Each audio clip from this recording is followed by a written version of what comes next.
This is TrendProof. In today's verified briefing, Canada's wildfire season remains active as officials track hundreds of fires. Today's three updates come from Public Safety Canada, the U.S. Centers for Disease Control, and NASA. We will explain what the official updates say, what they do not say, and why the distinction matters. Astronomy picture of the day. That matters because the words used by each agency are not interchangeable. A current wildfire count is a snapshot, not a promise about what will happen next. An outbreak investigation can link illnesses to a likely source while still changing as new data arrive. And an image analysis can identify one object in one video without turning that result into a broad claim about every object in the sky. For the visual record, this report uses official NASA scientific visualizations as context. Where there is no qualifying reusable footage of a specific Canadian fire response or a specific food safety investigation, the report uses realistic illustrative motion with a clear lower panel disclosure. It does not use unlicensed news clips, social media footage, or the privately credited Eclipse video discussed later in the program. Public Safety Canada's August 18 update reported 582 active wildfires nationally. Of those, 31 were listed as out of control, meaning they were actively spreading and had not been contained. The update said Canada had recorded 4,793 fires and 4.1 million hectares burned so far in the 2026 season. Those are national figures released by the federal government. They do not replace local evacuation notices, local air quality alerts, or incident-level fire maps.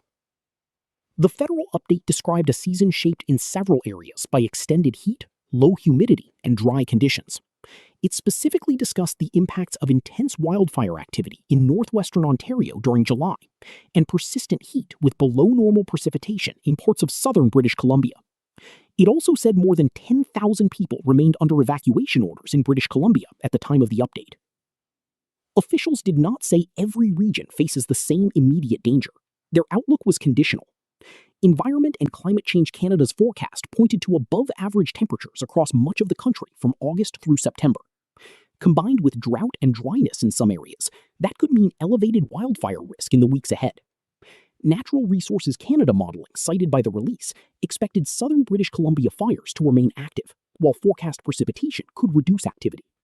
The agency also highlighted areas of elevated fire danger in northern British Columbia, Yukon, the Northwest Territories, northwestern Quebec, and Nunavut.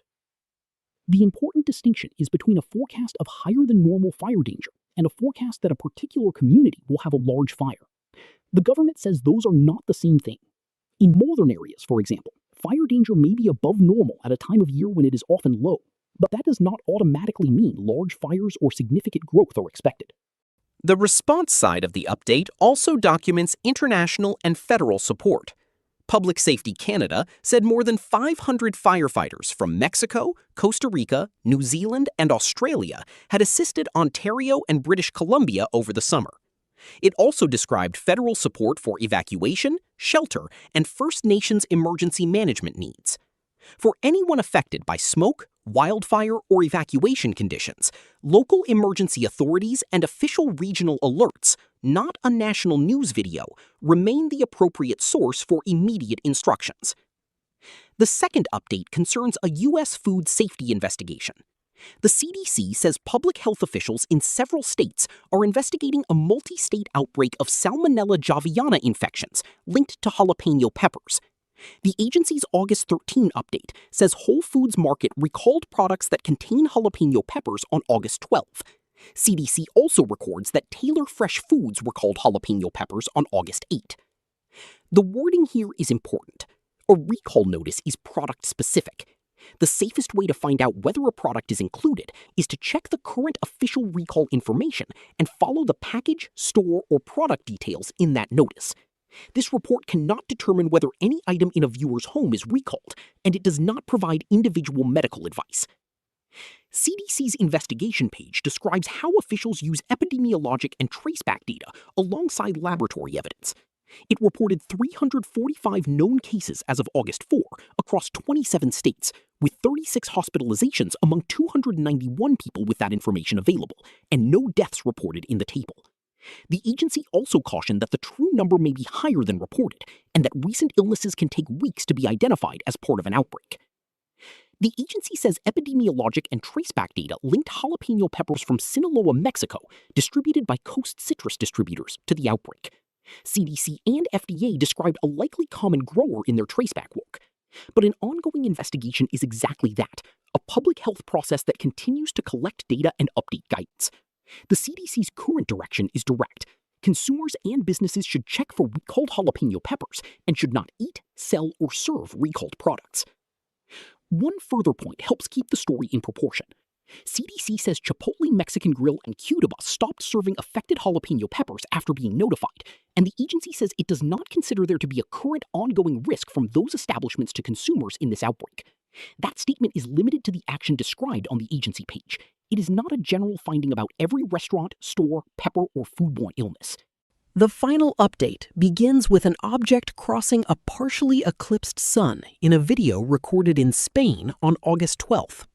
The timing came during the Perseids meteor shower peak, and the object's path initially made the question understandable. Could it be a meteor?